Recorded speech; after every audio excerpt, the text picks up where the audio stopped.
अस्सलाम वालेकुम ख़ातिन हज़रात, मैं हूँ इसरार अहमद कसाना।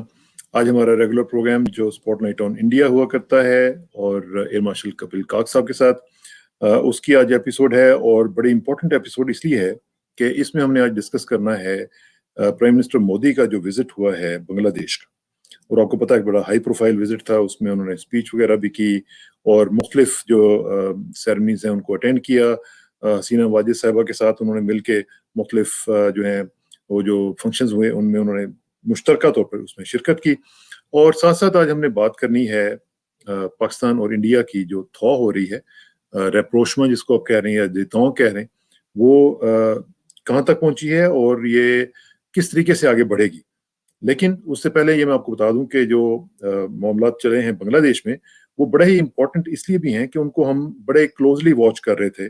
और ख़ास तौर पे जो उनकी स्पीच थी वहाँ पे बांग्लादेश में, वो बड़ी इंपॉर्टेंट थी, जिसमें उन्होंने कन्फेशन भी किया कि किस तरीके से उन्होंने पाकिस्तान के हवाले से डिसमेंबर करने का जो उन्होंने साफ तौर पे कहा कि मुझे फिर गिरफ्तार भी कर लिया गया था, तिहाड़ जेल में उन्हें डाला गया था। तो ये सब चीजें जो है इनका तजिया करने की कोशिश करेंगे और पूछेंगे एयर मार्शल कपिल काक साहब के साथ, उनसे पूछेंगे कि इस मामले में वो क्या सोचते हैं। Here comes air marshal Kapil Kak. Good morning sir. Morning हजूर, morning and happy Holi. Happy Holi to you sir also. हमारे तमाम दोस्त जो वर्ल्ड ओवर होली मना रहे हैं उनको हैप्पी होली। जी थैंक यू।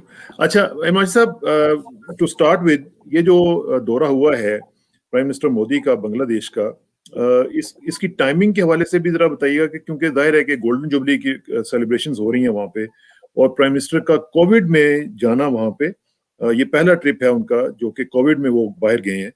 तो कितनी इंपॉर्टेंस है इसकी और इससे जो म्यूचुअल और बायलैटरल रिलेशनशिप है बांग्लादेश और इंडिया का, वो कितना आगे बढ़ा है?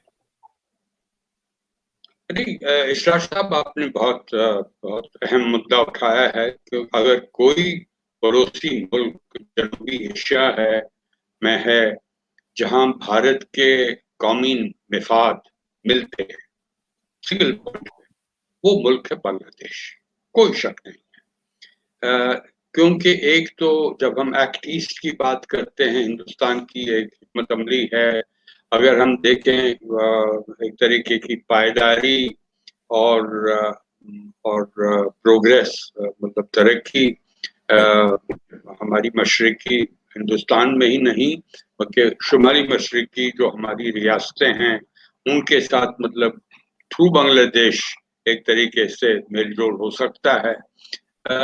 और अगर हमें अमन चाहिए और कौमी सलामती चाहिए तो बांग्लादेश के साथ रिश्ते रखना जो भरोसे पे हों, एक दूसरे की समझ के हिसाब से रहें और एक तरीके का मुस्तकबिल जो कॉमन फ्यूचर है, ये इसमें कोई शक नहीं है। पिछली एक दिहाई में ये रिश्ते काफी आगे बढ़े हैं।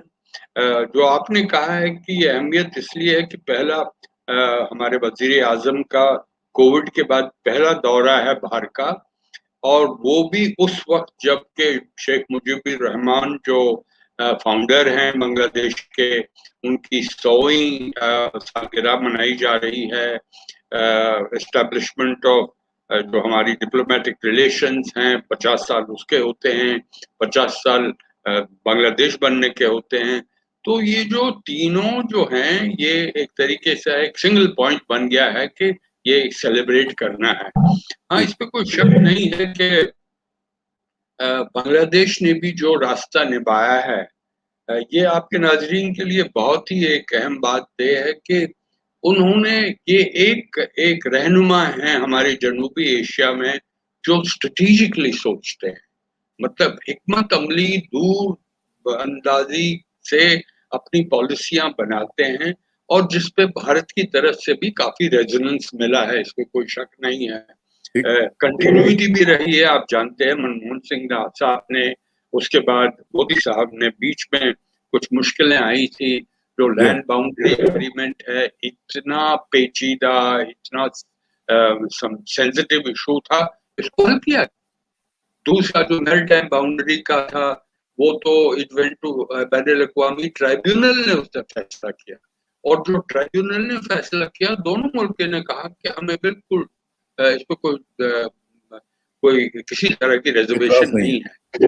तो ये मैं आपके सामने एक बड़ी हम्बली आपके सामने ये इशू आपके नाज़रीन को बताना चाहता हूँ कि अगर दोनों ममालिक हैं, अगर हिंदुस्तान और बांग्लादेश कर सकता है तो हिंदुस्तान और पाकिस्तान क्यों नहीं कर सकता?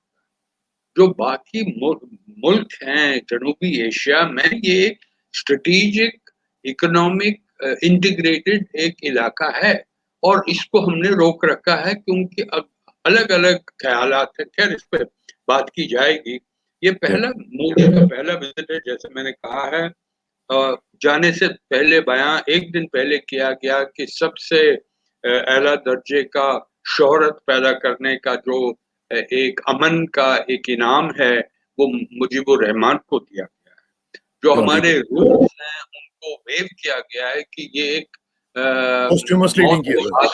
मौत के बाद नहीं दे सकता। वो भी हमने उसकी एक तरीके का इकोनॉमिक और सोशल जो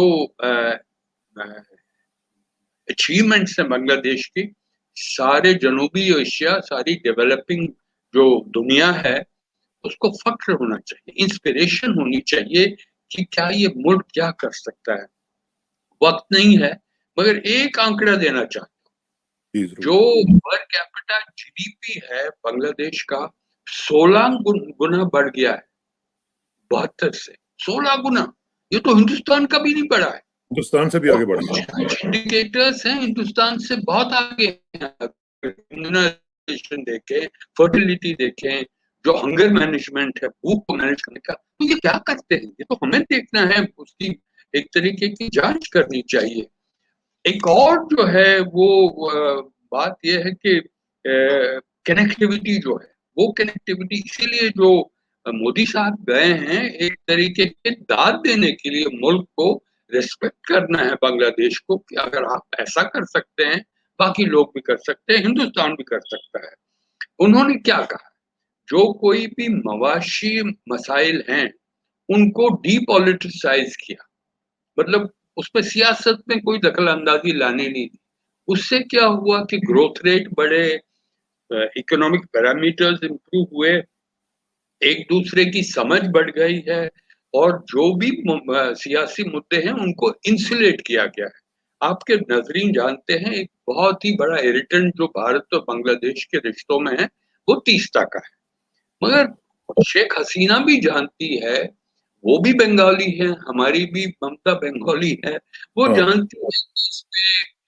ममता बनर्जी की बात कर रहा हूँ जो वजीर आला हैं वेस्ट बंगाल में बहुत फंसे हुए हैं। अब देखते हैं वहां क्या होता है। मगर ये कि यही रिश्ता ही नहीं, इसके साथ 6 और छोटे छोटे रिवर्स हैं जिनको मैनेजमेंट एंड शेयरिंग की जरूरत है। ये मुद्दा इस वक्त हमारे वजीर आजम के सामने लाया गया है। 5 समझौते हुए हैं। इसमें सबसे बड़ी अहम जो मोटे मोटे एग्रीमेंट हैं वो आपके नाजरीन को जानने की जरूरत है। पहली बार हिंदुस्तान बांग्लादेश के जो जौहरी तवानाई है, जो न्यूक्लियर एनर्जी है, उनका रूस ने प्लांट बनाया है, उस वो एनर्जी बाहर कैसे जाएगी? ये हमारे, आपको याद होगा नवाज शरीफ के टाइम पे इलेक्ट्रिसिटी गेट हिंदुस्तान पाकिस्तान का भी एक ट्रांसफर का कुछ समझौता होने वाला था, उस पे सियासत आ गई, वो रुक गई। यहाँ देखिए वो एनर्जी निकाली जाएगी, उसके लाइन ऑफ क्रेडिट हिंदुस्तान ने $1 अरब दे दिया है, प्रॉमिस किया हुआ है।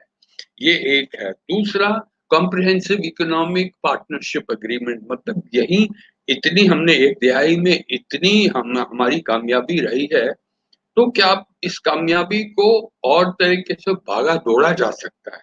और क्या क्या क्या इश्यूज हैं उन पे किया गया है? देखिए कनेक्टिविटी है, जैसे मैंने पहले जिक्र किया था, उसके साथ स्कॉलरशिप्स हैं। बड़ी बड़ी यूनिवर्सिटीज में बांग्लादेश के लिए एक चेयर होगी। अब सबसे बड़ी अहम बात, आजकल के स्टार्टअप्स जो है, ये this is the flavour of the moment. कौन करता है स्टार्टअप? क्योंकि इनोवेशन की सारे आलम में बहुत जरूरत है। तो बांग्लादेश को जोड़ा गया है हिंदुस्तान में बहुत सारा, खासकर जनूबी हिंदुस्तान में बहुत सारे स्टार्टअप्स होते जा रहा है। इनोवेशन के लिए, उसके नतीजे हमें 4-5 सालों में मिलेंगे कोविड के बाद खासकर, क्योंकि नए-नए रास्ते ढूंढे जा रहे हैं। क्या वो रास्ते हम बांग्लादेश को मिलजुल के वो रास्ते ढूंढ सकते हैं? रोहिंग्यास का भी इशू आप जानते हैं, वो भी ये एक सीरियस बहुत ही अफसोसनाक बात है कि रोहिंग्यास को जहां उनके लिए सेंसिटिविटी होनी चाहिए, हमारी सरकार, उन्होंने जम्मू में कुछ 4-5 हजार रोहिंग्या हैं, उनको जेलों में डाला गया है। तो ये भी शेख हसीना तो ये मान जाती है, मगर ये भी उनको पता है कि जैसे उन्होंने खुद ही कहा है, रोहिंग्यास का जो मसला है, उस मसले का मतलब हल है वो म्यांमार में। आपके नाज़रीन जा रहे हैं कि है, म्यांमार में हो क्या रहा है। कल ही 114 लोगों के एक ही दिन में बच्चे भी मौजूद हैं, वो भी यौम आर्म्ड फोर्सेस के दिन। तो ये मतलब खतरनाक एक तरीके की सूरत हाल पैदा होते हैं। एक और मुद्दा है बेल्ट एंड रोड इनिशिएटिव का, चीन का। वो बल्कि नहीं बता था कि जो BRI है ये तो बांग्लादेश ने तो ज्वाइन किया हुआ है, तो वो कोई इरिटेंट के तौर पर तो नहीं बीच में आएगा दोनों मुल्कों के? मैं अच्छा हुआ कि हम दोनों एक ही वक्त इस बात की पे पहुंचे हैं। ये एक तरीके की मिसाल है। अगर आपकी अंडरस्टैंडिंग है, तो इस अंडरस्टैंडिंग में कोई खलल पैदा नहीं हो सकती। कि जैसे उन्होंने, उनके जो सलाहकार हैं गौहर रिजवी, बड़े माने जाने माने इंटेलेक्चुअल और इकोनॉमिक सलाहकार माने जाते हैं, उन्होंने कहा कि हमारे रिश्ते चीन के साथ जो हैं, उनकी कोई किसी तरह की खलल हमारे हिंदुस्तान के रिश्तों पे नहीं आने देंगे, और यही हिंदुस्तान ने माना भी है। ये हमें मुश्किल हमारी ये है कि सीपेक के साथ मुश्किल सबसे बड़ी क्या है? सीपेक के साथ मुश्किल ये है कि ये पाकिस्तान भी जानता, हम भी जानते हैं, ये एरिया डिस्प्यूटेड है। तो इस डिस्प्यूटेड एरिया में तीसरा मुल्क कैसे आ सकता है? ये तो कंसिस्टेंट पोजीशन रही है।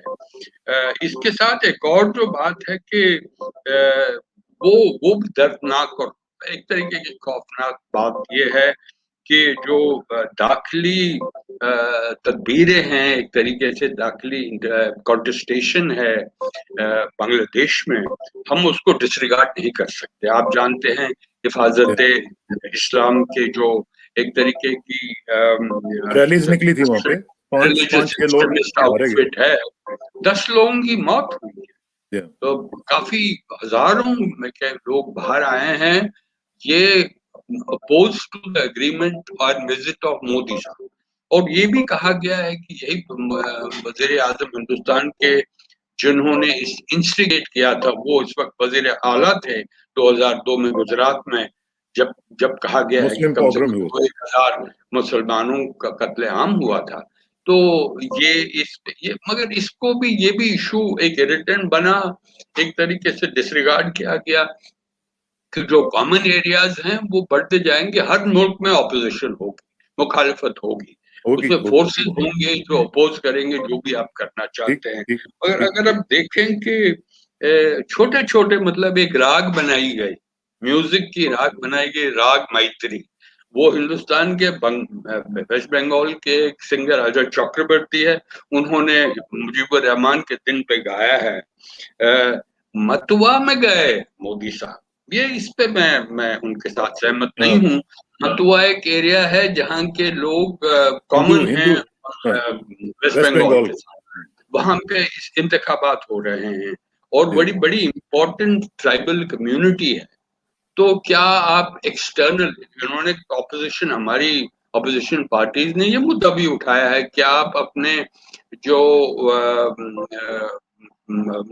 मतलब एक्सटर्नल रिलेशन हैं, क्या उन पे आप लेवरेज कर रहे हैं कि डोमेस्टिक उसमें कोई मदद मिले इलेक्शन में, इंतखाबात बल्कि में? बल्कि बल्कि मास्टर साहब, इसमें एक चीज मैं देख रहा था कि वेस्ट बंगाल के जो इलेक्शंस हैं उनको बांग्लादेश में बड़ा क्लोजली देखा जा रहा है कि अगर वहां पे बीजेपी विन कर जाती है तो वहां पे तो फिर मसला, क्योंकि वो तो सेकुलरिज्म पे बिलीव नहीं करते, वहां पे तो फिर हिंदुत्व का सिलसिला शुरू हो जाएगा, तो उसका जो स्पिल ओवर इफेक्ट है वो बांग्लादेश में भी फील किया जा सकता है। तो वहां पे लोग काफी क्लोजली इसको वॉच कर रहे हैं।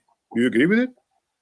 नहीं, देखिए, ये जो हमारे भी जो जर्नलिस्ट हिंदुस्तान में हैं हमेशा बाइनरीज में देखते हैं। अब पिछले 6-7 साल से मेजॉरिटेरियन फोर्सेस हिंदुस्तान में हुई हैं। बांग्लादेश और हिंदुस्तान के रिश्तों में कोई किसी तरह की दरार नहीं आई है, बल्कि मैं आपके पॉइंट को अपेंड करना चाहता हूँ। अगर वहां पे बीजेपी की सरकार आई तो कम से कम तीसरा तो कर देंगे ना। इस वक्त मुखालिफत कहाँ किसकी है? तृणमूल कांग्रेस की है। जब इनकी सरकार होगी फिर को उनको जवाबदेही नहीं करनी पड़ेगी। आप सरकार में आप इसको तीसरा को तो होल्ड कर दीजिएगा ना। तो मेरे ख्याल में दूसरे मुल्कों में कौन से फोर्सेस हैं, कौन सी पार्टीज हैं, इस पे सोच विचार ज्यादा नहीं करना चाहिए। हाँ, ये है कि मैं समझता हूं कि मोदी साहब का जिक्र करना पाकिस्तान की ब्रूटैलिटीज में काफी उन्होंने अपने बयान में, अपने स्पीच में, जब आप ये तो हमारा दूसरा आप ही ने कहा कि उसकी भी बात करेंगे भारत और पाकिस्तान के रिश्तों में, तो मेरे ख्याल में उसको थोड़ा सा डाइल्यूट करना था। क्योंकि अगर आप एक अमन के रास्ते पे जा रहे हैं तो उस वक्त ऐसे इरिटेंट स्पीच में देना, ये तो शेख हसीना को करना चाहिए। शेख हसीना को तो, बांग्लादेश को तो सबसे जो एक तरीके की ऑपोजिशन पाकिस्तान के लिए है, वो तो पिछले इतने सालों से, इतने दशकों से है। आप जानते हैं लाहौर यूनिवर्सिटी पे, Lahore university of management sciences, एक सेमिनार होना था 71 पे, वो कैंसिल करवाया गया। तो मैं क्या चाहता हूं कि ये जनूबी एशिया बड़ा एक सेंसिटिव रीजन है, इलाका है। तो हुक्मरानों ने सोच समझ के बातें उठानी चाहिए, मुद्दे लाने चाहिए पब्लिक डोमेन में, ताकि किसी क्रॉस सेक्टरल इम्पैक्ट ना हो। अगर आप, और जाहिर है पाकिस्तान में स्पीच को बहुत क्लोजली देखा गया, और मुझे जहां तक मेरी बात हुई है लोगों से, इसको पसंद नहीं किया गया जिस तरह की वो चेस्ट थम्पिंग की गई वहां पे, और नाम वगैरह भी लिए गए, और फिर सब कुछ बताया गया कि हम लोग उसमें शामिल थे, और स्टेट लेवल पे ये पॉलिसी थी, और जिस तरीके से भी उन्होंने कहा कि मैं भी गिरफ्तार हुआ। तो ये अगर ना होता तो वो जो हम अभी बल्कि डिस्कस करने जा रहे हैं कि पाकिस्तान इंडिया की जो थॉइंग रिलेशनशिप में हो रही है, वो मेरा ख्याल है कि फिर एक दफा एक वन स्टेप बैकवर्ड पे चली गई है, क्योंकि वो जो माहौल बन रहा था वो इस स्पीच के बाद उसमें फिर दरार जो है वो हम फील कर रहे हैं। नहीं, मैं समझता हूँ, जैसे मैंने कहा है कि कहना तो था उनको, उसमें कोई शक नहीं है, मगर कितना कहना है, किस तरीके से कहना है, वो तो हमारे वजीर आजम के सेक्रेटेरिएट को, उनके स्पीच राइटर्स को, उनको सोचना चाहिए था। क्योंकि वो जा रहे हैं लिबरेशन डे ऑफ बांग्लादेश, वो उनके कौमी दिन के लिए जा रहे हैं, मुजीबुर रहमान की 100वीं सालगिरह पे जा रहे हैं, तो उनको तो कहना है 71 का, मगर ये कैसे कहना है, किस तरह से नहीं, कहना है।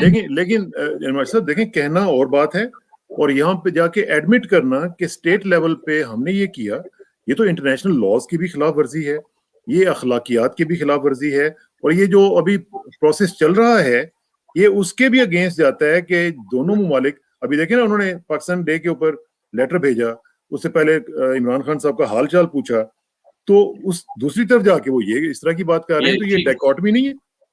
ये डाइकोटमी है, इसमें कोई शक नहीं है। एक डाइकोटमी हमें एक्सेप्ट भी करनी पड़ेगी कि ये कहना कोई डिस्कवरी नहीं है।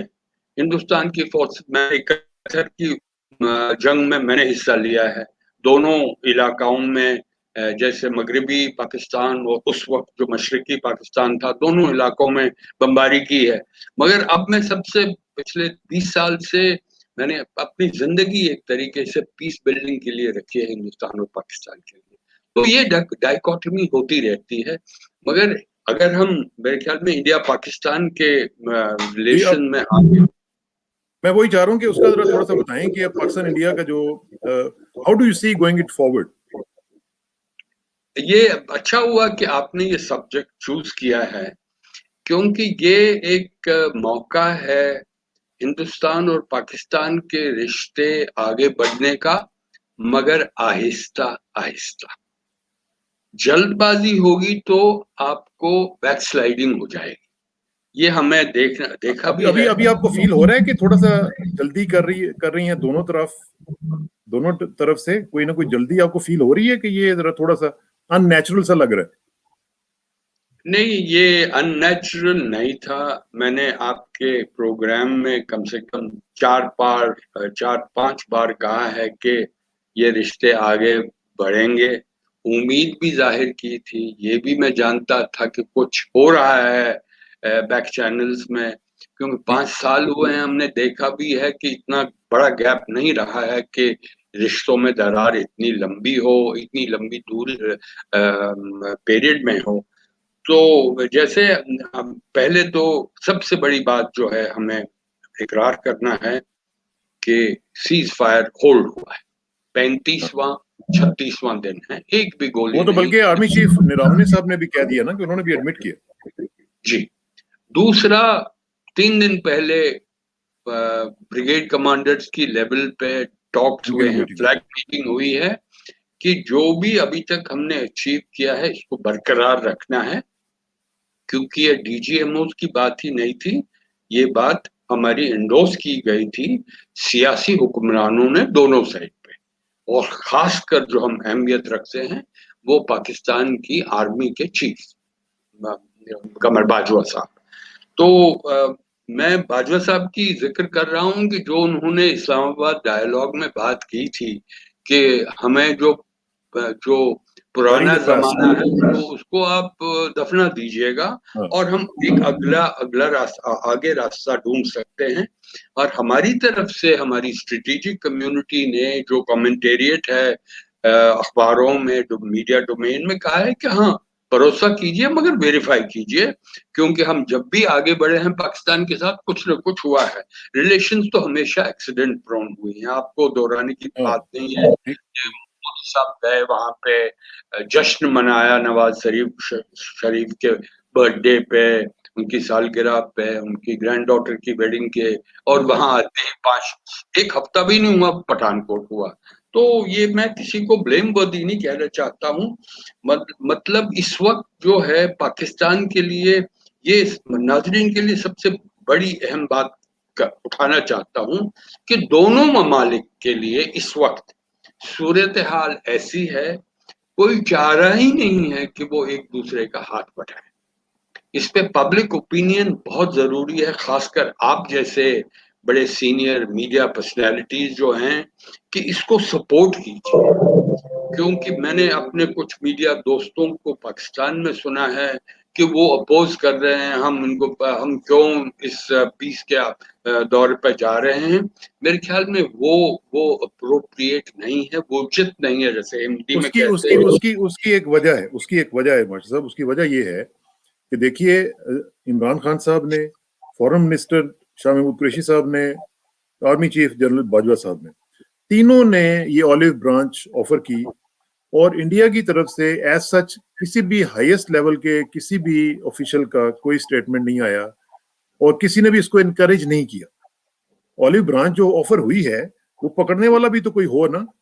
नहीं, मैं ये इसमें पहली बार, मेरे ख्याल में आपके साथ 30 एक इंटरव्यूज किए होंगे पिछले 6-7 महीने में। पहली बार मैं आपसे आपको सपोर्ट नहीं करता हूँ, क्योंकि आपको समझना है, आप सरकार में नहीं रहे हैं ना, मैं सरकार में 40 साल रहा हूँ। जब एक दूसरे के साथ बातचीत सरकारें करते हैं, वो भी बैक चैनल्स पे, ओपन डोमेन में, ये बातचीत, ये नहीं कि हम बिल्कुल सपोर्ट कर रहे हैं जो बाजवा साहब ने कहा है तो हमारे आर्मी चीफ कहेंगे या हमारे सीडीएस कहेंगे। सब जानते हैं, मैंने आपके मीडियम में ही बताया है कि बातचीत हो रही है।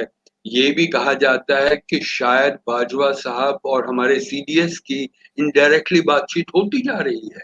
एनएसए और मोइन यूसुफ की आपने पिछली बार हमने बात की, वो हो रही है, और यूएई भी ब्रोकर कर रहा है। अमेरिका के बारे में भी कहा जाता है कि मतलब क्या वो इसको सहमति एक तरीके सपोर्ट करते हैं।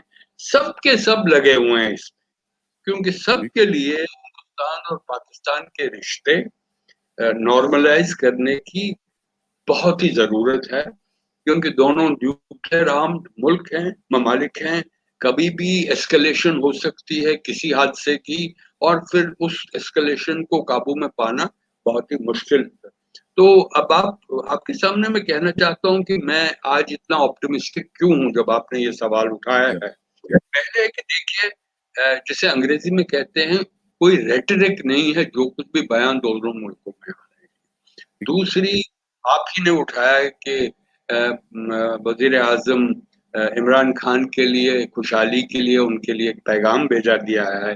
पाकिस्तान नेशनल डे 23 मार्च हुआ, उस दिन भी मुबारकबादी हुई है। सबसे बड़ी अहम बात जो है, 5 स्टेट्स में इलेक्शंस हैं। आप जानते हैं जब भी उसमें पाकिस्तान का जिक्र नहीं है, पाकिस्तान की बैशिंग होती थी हमेशा। और इस वक्त उधर पाकिस्तान का जिक्र अभिनंदन ही के नहीं। फोटो लगाए जाते थे कि अभिनंदन ने कैसे पाकिस्तान को हराया। ये एक रेटरिक था, एग्जैजरेशन थी। इस बार सारे इलेक्शन में नहीं है। ये बड़े पॉजिटिव। हेल्थ केयर कोऑपरेशन, जैसे ये वैक्सीन डिप्लोमेसी में कहा कोविड के जाता है, ऊपर उन पे भी पाकिस्तान बिल्कुल सपोर्ट करता है कि साथ में इसमें आगे बढ़े। जो पब्लिक ओपिनियन, जैसे मैंने पहले कहा है, मीडिया तक, और खासकर जो एक दूसरे की जो पब्लिक है उनकी हॉस्टिलिटी, उनको दूर करने के लिए आप जैसे, हमारे जैसे जो पीस बिल्डर्स हैं, आप मीडिया प्रोफेशनल्स हैं, ये बहुत अब एक और बात है, जो अभी पहली बार 2.5-3 साल में इंडस कमीशन, इंडस वाटर्स को तो आप जानते हैं पाकिस्तान के लिए बहुत अहमियत रखते हैं। हिंदुस्तान लाइब्रेरियन है। हम उस पानी को किसी तरह से कुछ न कुछ करके पाकिस्तान को एक तरीके से प्यासा बना सकते हैं, मगर हुआ नहीं है। ये ट्रीटी सन 60 में हुई है, 61 साल हुए हैं, बरकरार रही। हाँ, मीटिंग हुई है, पाकिस्तान ने कुछ ऑपोजिशन की है, जो हमने 2 डैम्स बनाए हैं। एक तो पकल दल का है, 1000 मेगावाट का एक डैम है किश्तवाड़ में। दूसरा लोअर कलनाई जो है वो छोटा ही है, कोई 48-50 मेगावाट का है। कुछ ऑब्जेक्शन रेज की हैं और हिंदुस्तान ने कहा हमें कोई प्रॉब्लम नहीं है, जैसे प्रोटोकॉल है इंडस परमानेंट इंडस कमीशन का, जो भी आपके ऑपोजिशन है, जो कुछ भी क्वालिफिकेशंस है, उनको हम डेटा देंगे जो कुछ भी चाहिए। और फाइनली ये भी कहना चाहता हूं कि देखिए, अफगानिस्तान में जो हो रहा है उसका शैडो भी हिंदुस्तान और पाकिस्तान पे पड़ेगा, इसमें कोई पड़ेगा। शक नहीं।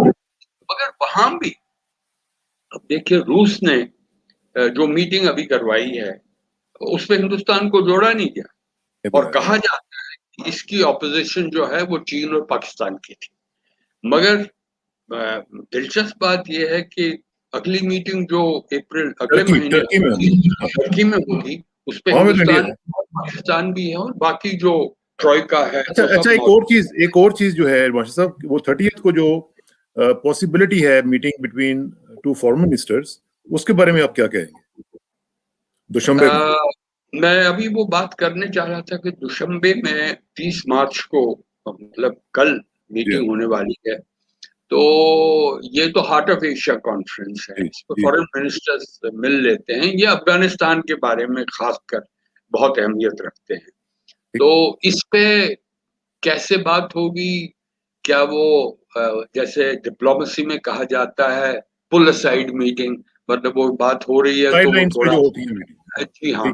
दूसरी, क्या फॉर्मल मीटिंग होगी, मैं इसके बारे में, पब्लिक डोमेन में जानकारी है नहीं, तो मैं इसके बारे में बात करना नहीं चाहता हूँ। मगर ये कहना चाहता हूँ, मीटिंग जैसे भी हो, पुल साइड हो या फॉर्मल मीटिंग हो, होनी चाहिए, क्योंकि ये आइस ब्रेकर के तौर पर ही सही, चले आइस ब्रेकर ही हो सकता है। जी जी। अच्छा, दूसरा अब जो थोड़ा सा जय, मैं 2-3 मुद्दे हैं, मेरे ख्याल में वक्त गुजर रहा है। ये एक तो है कि कंटिन्यूटी होनी चाहिए हिंदुस्तान और पाकिस्तान की पॉलिसीज में। इस पे खासकर जो किरदार है वो पाकिस्तान का है। मैं क्यों कह रहा हूँ, अब जानते हैं 2003 और 2007 में जो पहले जनरल मुशर्रफ और वाजपेयी की मीटिंग हुई थी, उसके बाद मुशर्रफ साहब मनमोहन साहब के बीच में एक ड्राफ्ट प्लान बनाया गया, उस पे सेकंड ट्रैक में मैं भी मौजूद था पूरे 4-5 साल में। वो एक दोनों ट्रैक्स पे बातचीत हो रही थी और एक ट्रैक से दूसरे, खासकर ट्रैक 2 से ट्रैक 1 में इनपुट जाते थे। तो क्या होगा पीपल टू पीपल, जो क्रॉस एलओसी जो तिजारत थी, cross LOC people to people, family divided families एक दूसरे से मिले, वो सारे के सारे जो भरोसा बढ़ाने वाले जो हमने कदम उठाए थे, मेरे ख्याल में उनको रिविजिट करना है, इस पर कोई शक नहीं है।